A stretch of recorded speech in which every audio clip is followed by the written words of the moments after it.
오케이. 여신과 수신 이거를 보면 아는데 또 막상 한자를 써보라면 또 못 쓰거든요. 오랜만에 보는 한자입니다. 은행 얘기 또 해볼게요. 요즘 이렇게 은행에서 못 벗어나지? 여신이 뭔가요? 신용을 주다, 수신, 신용을 받다. 은행들의 기본 사업 모델입니다. 이걸 못하면 은행이 아니죠. 그런데 이걸 잘 못하게 된 은행들이 있었고, 그 글로벌리 미국, 유럽 각지에서, 그리고 그들의 말로는 파산, 인수, 폐업 등등. 네, 이게 지금 같은 매크로 상황에서 금리 인상기 그리고 유동성 문제가 가장 컸었는데, 신기하게도 그런 것과는 좀 전혀 별개의 문제로 이 여수신 업무로 돈을 못 벌고 있는 은행들이 있습니다. 이게 바로 인터넷 전문 은행들. 이 모델이 한국 같은 경우 이게 태생부터가 참 독특해서 굉장히 특이하고, 어떻게 보면은 이 인터넷 전문 은행들이라는 이 존재 자체가 굉장히 모순적이라고 생각을 해요. 그래서 왜 그럴까? 이런 게 미국에는 있나? 있다면 미국은 괜찮나? 일단 사례가 있기는 한데, 미국 같은 경우는 한국에서 말하는 인터넷 전문 은행들을 뭐 온라인 뱅크, 뭐 디지털 뱅크, 온라인 온리 뱅크 이런 식으로 표현을 하긴 하는데, 그런데 좀 달라요. 엄밀히 말하면 한국에서 말하는 인터넷 전문은행과는 아예 좀 모델이 다르거든요. 일단 가장 큰 다른 점은 그들은 뱅크라는 점입니다. 은행으로서의 본연의 역할을 해요. 은행으로서 비즈니스를 하고 은행으로서 수익 창출에 성공을 한 케이스들이에요. 왜냐하면 다들 하나씩 강점이 있어서 그 스페셜티로 시장을 다 먹는 형태인데, 이들의 예시가 이런 곳들이거든요. 뭐 아메리칸 익스프레스도 어떻게 보면 온라인 뱅크고, 캐피털 원, 디스커버 뱅크, 그리고 완전 초기에는 뭐 슈와프도 그랬죠. 참 웃긴 게, 이게 이제 온라인 뱅크라고 하기도 뭐한 게, 일단 뉴욕만 하더라도 캐피털 원, 디스커버 뱅크, 찰스 슈왑 다 오프라인 브랜치가 요즘 다 있거든요. 아무튼 그렇게 시작을 했으니까 온라인 온리로. 그리고 각자 보면 이들은 대표 시그니처 비즈니스가 있었어요.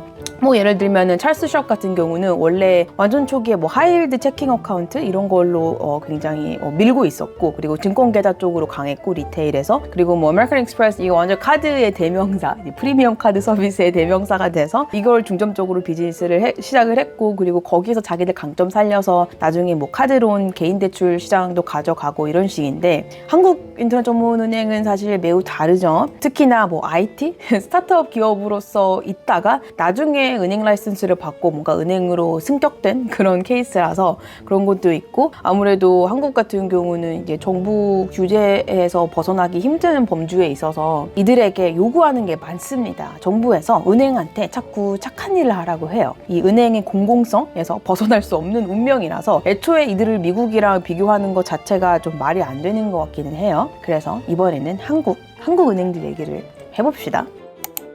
그동안 미국, 유럽 할 것 없이 은행들 얘기로 말이 많았었는데, 또 얼마 전부터는 한국에서도 잠시 논란됐었던 게 있었습니다. 한 2주 전인가? 뭐 토스뱅크, 뱅크런 이런 루머가 돌면서 좀 시끄러웠는데, 이 소문의 근원지가 보니까 블라인드였어요. 지지난주 주말에 블라인드에서 이제 몇몇 사람들이 토스뱅크가 위험하다라고 하면서 많은 자산들이 이들이 갖고 있는 유가증권, 특히 그 중에서 채권에 좀 집중 투자가 되어 있다, 이들도 미실현 손실이 크다, 연체율 높다, 위험하다, 뭐 이런 거를 올리면서 뭔가 얼핏 들었을 때 실리콘밸리뱅크 사태 연상되게 만드는 그런 글들이 도시괴담처럼 퍼지고 있었는데, 여기에 뭐 자칭 토스뱅크 직원이 블라인드에 있으니까 뭐 직원이었겠죠. 직접 뭐 해명도 하고 막 이런 글들도 있더라고요. 근데 댓글 보면, 야, 너가 그러니까 더 불안하다, 나 이미 돈 뺐다, 야, 직원이 이렇게까지 말하는 거 보면 진짜 위기 아니야? 뭐 이런 반응들도 있었고, 야, 진짜 토스뱅크 문제 있나 그랬었는데, 좀 지났긴 했지만 대체 이 루머가 어디까지가 팩트였는지 한번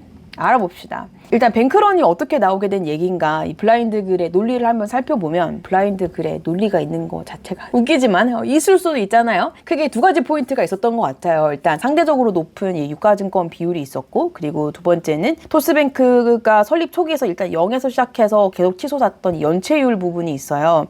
이게 지지난주 기준, 이게 한창 이 뱅크런 썰이 돌던 이 날짜 기준으로 가장 최근 공시 자료가 그때 당시 2022년 작년 3분기 재무제표였는데, 그 기준으로 비율로 이제 보면은 유가증권이 전체 자산에서 차지하는 비율이 64%, 그리고 연체율은 0.3% 수준이었거든요. 근데 이게 뭐가 그렇게 문제야? 라고 생각할 수 있는데 또 이 은행업을 이해를 하면 그런 말이 나올 만도 합니다. 우선 유가증권이 전체 자산에서 차지하는 비중은 시중은행 평균이 한 15%에서 20% 되거든요. 그것보다 더 높죠. 그럼 이거 시중은행이랑 비교해야 되는 게 아니라 다른 인터넷 전문은행이랑 비교해봐야 되는 거 아니야? 라고 했을 때 보면은 그래? 그럼 카카오뱅크, K뱅크에 비교를 해볼까? 그래도 월등히 높았고요. 심지어 거의 반대 수준입니다. 은행들은 예금을 받아서 대출을 많이 늘려서 돈을 버는 게 정상인데 토스뱅크는 대출보다 더 낮은 금리를 받는 더 lower yielding 유가증권 투자를 많이 하고 있었다는 거. 그렇게 생각하면 이상하긴 이상하죠. 왜냐하면 여기 보다시피 요즘 신용등급 1등급 기준으로 대출금리가 한 6% 거의 7% 수준인데 굳이 금리도 훨씬 더 낮은, 그리고 작년에 와서야 3% 4% 거의 간신히 달성을 한 국채자산을 대출자산보다 더 많이 보유하고 있었던 게 토스뱅크예요. 이 부분에 대해서는 뒤에 가서 좀 더 설명을 할게요. 아무튼 토스뱅크가 보유하고 있던 이 매도가능 증권들은 이제 평가손익을 시가 변동에 따라서 주기적으로 재측정을 하는데 작년만 하더라도 이제 금리 인상 사이클이 너무 빨라서 평가 손실도 따라서 빠르게 누적되고 있었고, 이게 뭐 분기별로만 봐도 뭐 1분기 평가 손실 마이너스 684억, 그다음에 뭐 마이너스 1967억, 마이너스 2300억 이런 식으로. 그래서 작년 3분기 기준으로 보면 그 금액이 마이너스 2385억이었고 토스뱅크 자산 대비 유가증권 이 잔액 그 밸런스만 보면은 실리콘밸리뱅크가 전에 유동성 위에서 미실현 손실 컸던 이 채권자산 전부 매도해서 손실 실현하고 캐시 부족해서 망했다, 이런 맥락이 연상이 됐었을 수는 있었을 것 같아요. 게다가 여기는 또 문제가 이 중저신용자 대출 이 비중이 높습니다. 작년 3분기 기준 한 39%, 점점 늘어난 연체율에 대한 불안감도 있었고, 그래서 돌았던 루머가 야 지금 그럼 4분기 어떻게 되는 거냐 라는 거였고, 대출에서 문제가 생기면 그걸 수습하기 위해서 자금이 또 투입이 돼야 되는 거고 또 충당금도 미리미리 더 쌓아놔야 되는데 지금 토스가 그럴 상황은 아니고 결론적으로 이거 유동성 크라이시스 올 거다 이런 논리였던 것 같아요. 뭐 이렇게 말하면은 그럴듯해 보여요. 하지만 이런 일련의 숫자들만 봤을 때 정말 토스뱅크가 실리콘밸리뱅크처럼 망할 수 있었을까? 사실 이게 달라요. 실리콘밸리뱅크, 토스뱅크 이 두 은행을 비교하는 것 자체가 좀 너무 억지예요. 왜냐하면 먼저 예금의 성격 측면에서 봤을 때 토스뱅크는 거의 제1금융권이라고 불러도 무방한 수준의 예금 구성이거든요. 3분기 기준 전체 고객 수가 거의 500만 명이었고 수신잔고가 이미 23조가 넘었어요. 스타트업 이제 법인 기업 고객들이 주 베이스였던 실리콘밸리뱅크하고는 아예 고객 베이스부터가 좀 달랐고, 그리고 이 캐시버닝이 늘어나면서 이제 급전이 필요해서 현금을 인출할 수밖에 없었던 이 스타트업들의 예금하고는 달리 토스뱅크는 예금 자체는 3분기에 한 마이너스 5조 정도 줄어들었지만 그건 그때 당시 한창 이 예금 유치 경쟁이 너무 치열했었기 때문에 그랬던 거고, 그게 뭐 뱅크런 수준의 이탈? 예금이 빠져나가는 거 그런 건 아니었단 말이에요. 오히려 예금이 줄었는데도 예대율이 30%밖에 안 돼서 지금 오히려 걱정해야 될 거는 이걸 어떻게든 자금을 운용해야 하는 그런 입장이 토스뱅크였습니다. 그리고 자산으로서 보유하고 있었던 유가증권 성격을 보더라도 실리콘밸리뱅크가 갖고 있던 유가증권은 뭐 10년물 국채, 만기 10년 넘는 MBS 이런 거 위주였고, 토스가 3분기 기준으로 보유하고 있던 유가증권은 17조, 거의 18조 중에서 거의 11조 정도가 만기 3년 이내 채권이었고 그마저도 3년 초과하는 채권의 경우도 거의 다 국채라서 이게 뭐 딱히 위험하다고 볼 수는 없는 상황이었단 말이에요. 아무튼 이렇게 이해 없이 떠돌던 이 블라인드의 도시 괴담들, 그리고 SNS 이 여론 때문에 한동안 시끄러웠어서 토스가 당시 4분기 실적 발표를 앞두고 있었는데 아예 올해 2023년 1분기 재무제표들을 지난 27일 월요일에 허겁지겁 선공개했습니다. 2023년 그러니까 올해 3월 기준으로 여신잔액이 9조 3천억 원, 수신잔액이 23조 2천억 원, 둘 다 전년동기 대비 각각 6,600억 원, 그리고 2.9조 증가를 한 상태고 예대율도 44%, 이것도 전년 동기 대비 4배 이상 상승한 거였고, 그래서 이런 거 보여주면서 야 우리 여신 수신 규모 꾸준히 키우고 있다, 예대율도 높아지고 있다, 3분기 30%였는데 지금 1분기 44%까지 올렸다, 그리고 이제 수익성도 꾸준히 높아지고 있다, 이런 걸 강조를 했는데요. 근데 이런 걸 보면 아니 원래 뱅크가 좀 당연히 해야 되는 걸 하는 건데 뭘 잘했다고 자꾸 저러는 건가 할 수도 있어요. 여기 또 유동성 비율도 나오는데 이 커버리지 레이쇼를 833% 만들었다라고 자랑도 해주시고, 참고로 금감원의 통상적인 요구치가 100%예요. 이 유동성 비율이. 그리고 지난 3분기 기준 시중은행들 평균이 96.5% 정도였습니다. 이게 원래 100%인데 요구치가 100%인데 이제 코로나 이후로 해서 약간 이제 완화된 기준이 있어서 그런 거고, 사실 올해 7월까지 다들 이제 100% 다시 만들어야 돼요. 그리고 토스뱅크의 고유동성 자산이라고 분류된 게 약 14조 원, 그리고 순안정자금 조달 비율, 이 NSFR이라고 하는 비율이 208%, 이게 시중은행 대비 2배입니다.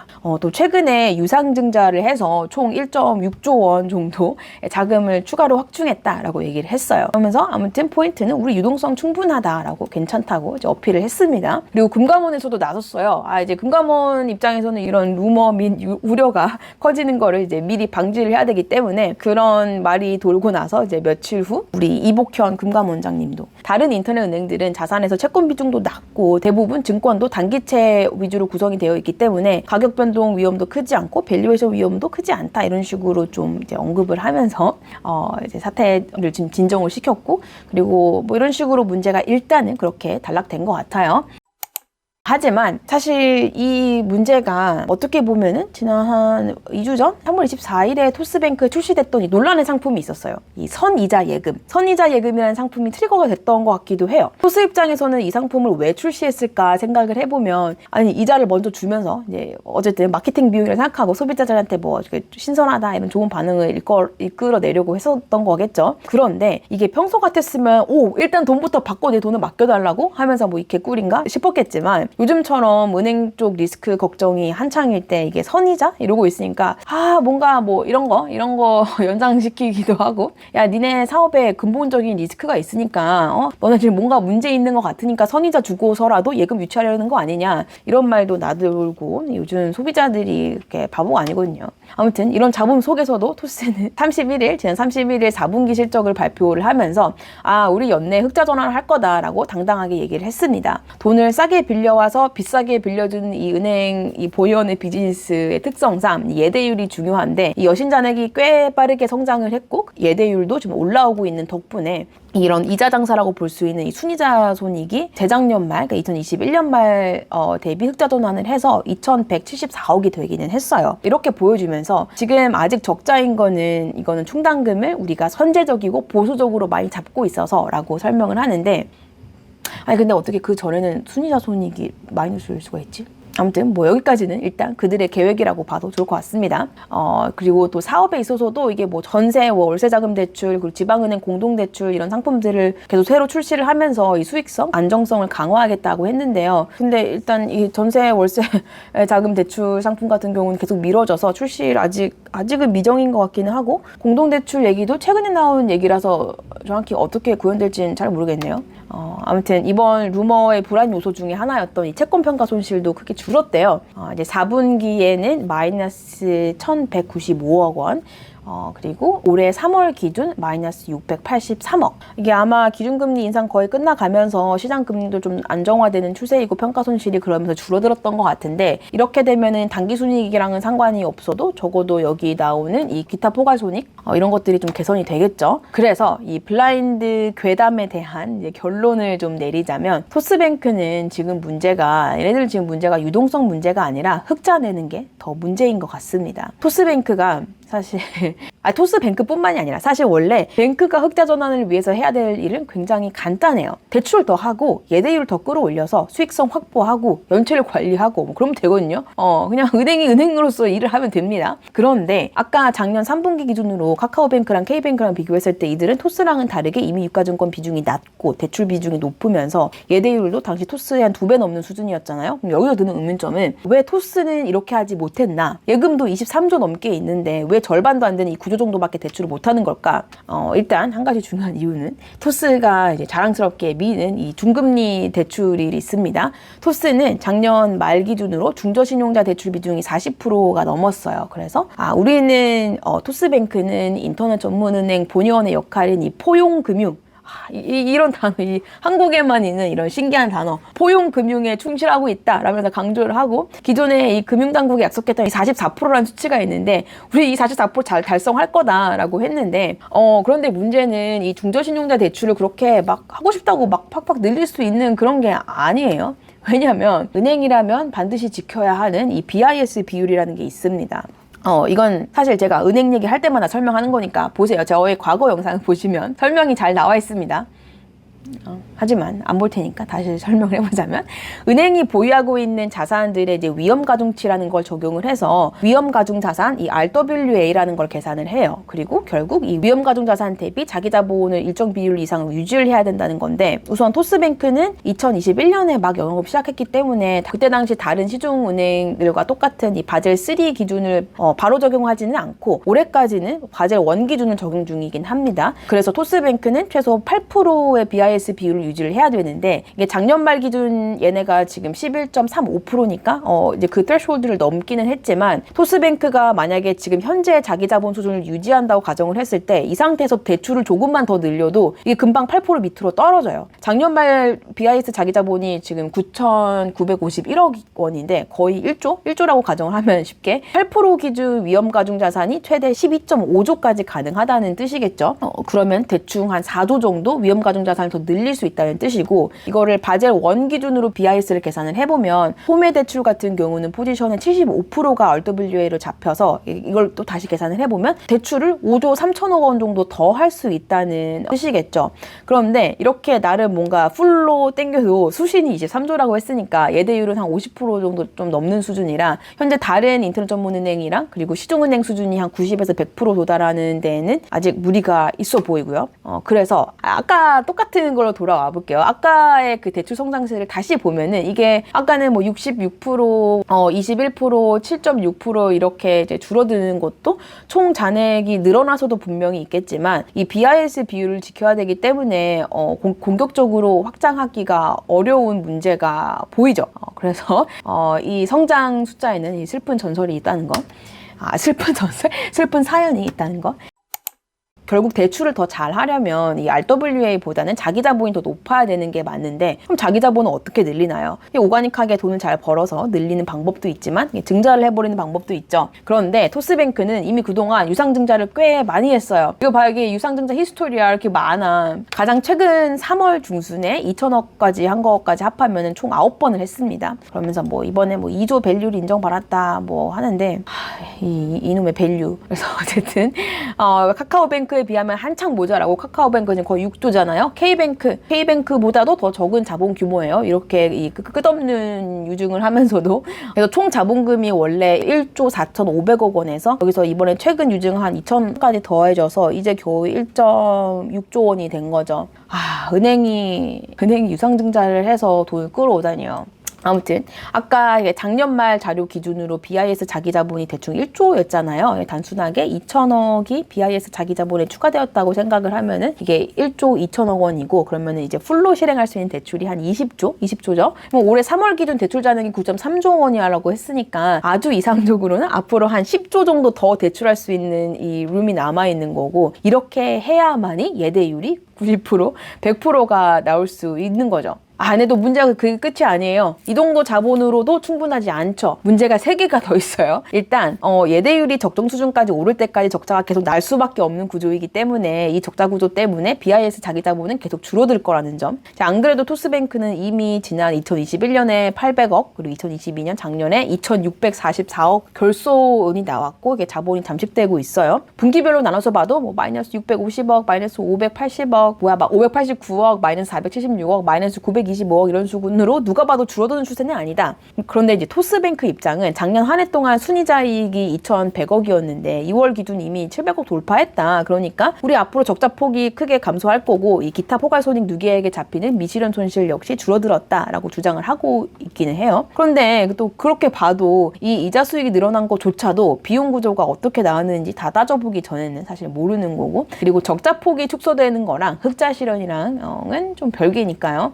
특히나 이자 수익 같은 경우는 이게 장기적인 우상향이 어려울 수 있는 게 일단 작년 한 해 동안 기준금리가 많이 올라갔고 중저신용자 대출을 많이 늘리면서 이자 수익을 늘릴 수 있었던 것 같은데 문제는 이 중저신용자 대출의 경우에는 금리가 비싸기 때문에 잠깐 급전 필요해서 빌렸다가 빨리 갚아버리는 경우가 많잖아요. 이런 경우를 이제 방지하기 위해서 은행 입장에서는 손해를 안 보려고 보통 이 중도상환 수수료라는 걸로 물립니다. 하지만 이것도 지금 안 되는 게 이 금융당국이 원하는 중저신용자 대출 목표치에 맞춰야 하는 것 때문에 인터넷 은행 그 삼강구도에서 이쪽 시장에서 이제 경쟁이 너무 치열해서 한 푼이라도 더 이들에게 대출 유치를 해야 되는 상황이라 우리는 중도상환 수수료 없다 이런 식으로 뭐 홍보를 하면서 자기들끼리 거의 출혈 경쟁하고 있거든요. 굉장히 자멸적이죠. 그리고 이런 거 일단 다 떠나서 애초에 이 7% 이상의 고금리를 1년 이상 꾸준히 이자 물어가면서 돈을 내는 고객층이 안정적으로 성장을 할 수 있는가? 이거 자체가 좀 현실적인 명제는 아니잖아요. 신용등급이 더 나아지거나 돈 좀만 벌면 빨리 갚아버리고 다른 상품으로 갈아타겠지. 리파이낸싱을 하겠지. 그리고 또 두 번째 문제는 토스뱅크가 이 중저신용자 대출 비율을 늘리면서 연체율도 같이 늘어난다는 점인데요. 좀 당연한 수순이긴 하지만 4분기에 3분기 대비 벌써 2배 넘게 증가를 했습니다. 자, 아까 나왔던 똑같은 차트예요. 그 문제의 의문의 연체율 4분기 0.72% 2배 이상 증가를 했고요. 그리고 여기에서 토스뱅크가 현재 40%에서 올해 44%까지 이 비중을 늘린다고 했으니까 연체율이 그럼 더 늘어나겠죠. 이게 계산을 해보면 2022년 말 대출 자산이 거의 8조 8천억 원이었는데 여기에 4%면 예금이 동일하다고 이제 가정을 하고 그러면 추가로 3,500억 원어치를 더 중저신용자 대상으로 대출을 해주겠다는 거예요. 아까 올해 3월 기준 대출 잔액이 9조였다고 했잖아요. 9조 3천억 원. 그러니까 작년 말 대비 대출 증가량이 5천억 원인데 거기에서 한 70%를 중저신용자들에게 대출을 해주겠다는 뜻이기도 하고요. 뭐 이렇게 보나 저렇게 보나 지금 문제예요. 그래서 뭔가 당연한 얘기지만 연체율이 높아지면 RWA 계산에도 불리해집니다. 원래 이 75%만 보던 이 익스포저가 이제 100%로 계산이 돼야 되는 것도 있고요. 그리고 만약에 이 대손 충당금을 20% 미만으로 쌓아두면은 이 150%로 계산을 해야 되는 거잖아요. 이런 거예요. 예를 들어서 100억짜리 대출이 RW에 75억으로 잡혔는데 이게 3개월 연체가 되면 이게 100억으로 잡히고 여기에 대한 충당금을 20억 미만으로 잡으면 이게 이제 150억으로 잡히게 된다는 거죠.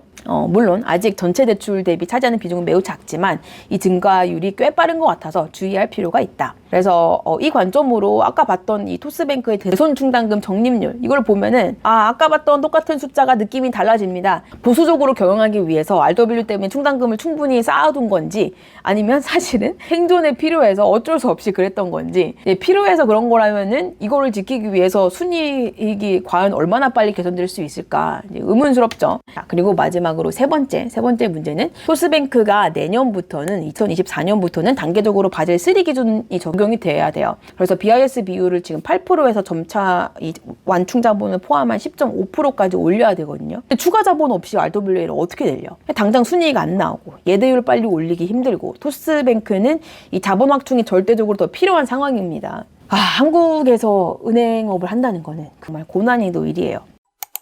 애초에 이러면은 이렇게 골 때리는 상황이 많은데 이런 인터넷 전문 은행이라는 게 왜 생긴 걸까? 여기에도 이 탄생 비화가 있습니다.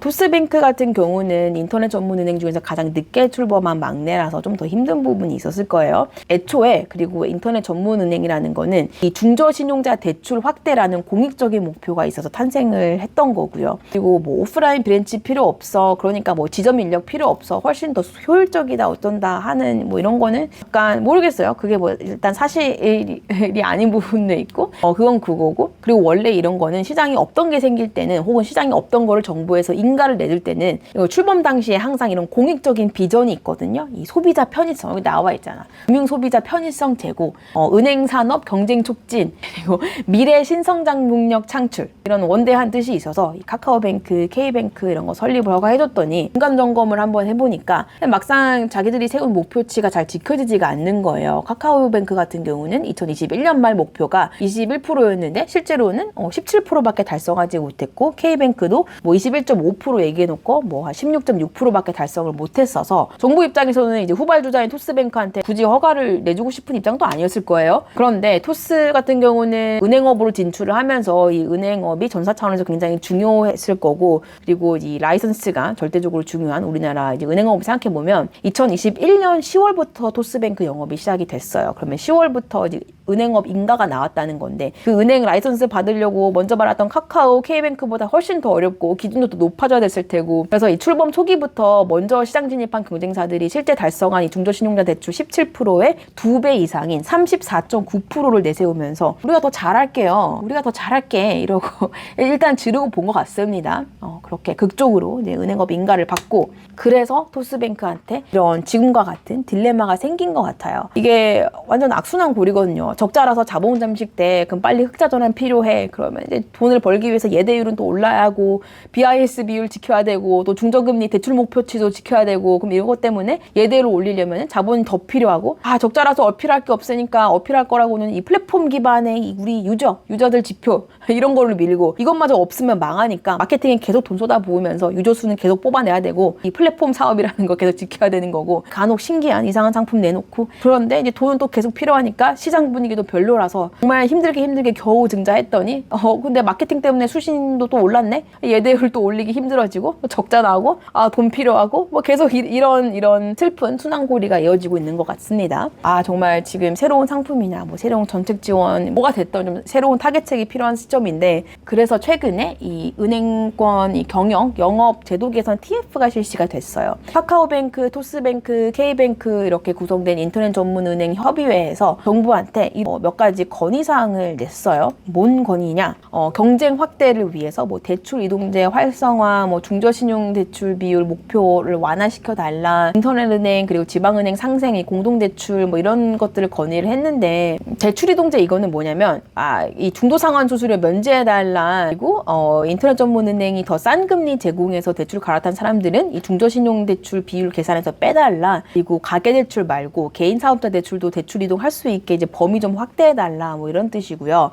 그리고 지방은행하고 상생 공동대출 이거는 뭐냐면 인터넷 은행 특유의 이 모객력, 뭐 플랫폼 사업이라고 하니까, 그리고 IT 인프라를 활용을 해서 대출 신청을 인터넷 전문은행 앱 통해서 받고, 지방은행하고 각각 심사를 해서 사전에 고객이랑 합의된 비율로 대출이 나가는 이런 모델인데, 이렇게 되면은 당연히 인터넷 뱅크들 입장에서는 대출 총량 더 늘리기 쉬우니까 지방은행에서도 그리고 더 많은 고객을 모을 수 있을 것 같다고 합니다. 그거 말고도 무슨 뭐 비대면 거래 방식 늘려달라, ETF 중개하게 해주세요, 뭐 보험 상품 규제 완화해줘, 뭐 여러 가지가 있는데, 결국에는 다방면으로 좀 수익 채널을 늘려야 하는 상황이라서 이런 거 저런 거 이제 요구를 한 것 같은데, 하지만 우리 금융위에서는 그러거나 말거나 그건 너의 사정이고, 야 너네 하던 거나 잘해라, 목표치 세운 거나 지켜라 라는 뉘앙스의 발언들이 있었습니다. 그나마 그 중에서 뭐 지방은행이랑 상생 공동대출 그 정도만 좀 의미 있게 봐준 것 같아요. 이런 반응도 이해가 가는 게, 처음에는 이 인터넷 뱅크들이 고객 유치 차원에서 예금금리 다른 은행들보다 더 높게 줬는데, 나중에는 예금금리 비슷해지고 대출금리만 계속 올라가고 있고, 이게 뭔 소리냐. 그리고 뭐 오프라인 브랜치 그런 거 없으면 뭐해, 너네 IT 인프라 비용만 해도 진짜 엄청 나잖아. 그리고 지점만 없었다 뿐이지 이 카펙스 비용은 기존 은행이랑 더 맞먹거나 더 큰데, 결국 다 뭐 소비자 가격이 들어가는 거 아니야. 그럼 니들이 절대 밸류에드를 하는 게 뭐냐. 그리고 또 이들은 뱅크보다는 어쨌든 IT 회사이기 때문에 또 인건비라는 조커가 있죠. 이 업계 전반적으로 몸값 올려놓는데 한몫한 이 대표적인 게 토스이고, 애들이 또 막 스타트업이라서 스톡옵션 비용도 있잖아요. 아무튼 니들도 만만치 않게 비싸다, 비용이 많이 나가는 구조다, 그리고 또 밸류에이션 문제도 있잖아요. 그래서 아무튼 인터넷 전문 은행이 이 소비자 금융시장에 더 도움이 된다는 거를 좀 숫자로 증명해야 되는 상황 같고, 이게 해결되기 전에는 금융당국에서는 이 정책적으로 새로운 메리트를 줄 명분이 없죠, 사실은. 그래서 올 한 해 토스뱅크 이쪽 영업 전략을 뭐 짜는 거, 얘네 뱅크 쪽 전략 어떻게 실행할까? 실행이 가능한가? 이런 거 상상해보면 굉장히 힘든 싸움이 될 것 같긴 합니다. 근데 또 너무 힘들면은 안 되죠. 왜냐면은 제 주변 사람들만 보더라도 다 토스뱅크를 씁니다. 그런 거 하더라고요. 매일 만보기 찍고 매일 막 몇십 원씩 받고 하루에 200원? 200원이면은 뭐 토스뱅크 쪽 MAU 한 500만이라 치면은 그럼 뭐야? 한 10억 태우는 건가? 그런 거 다 하면 토스뱅크에서 1년에 한 120억 쓰는 거 맞나요? 아무튼 제 주변에 로열 소비자들이 많기 때문에 잘 해결됐으면 좋겠습니다. 토스뱅크 화이팅입니다.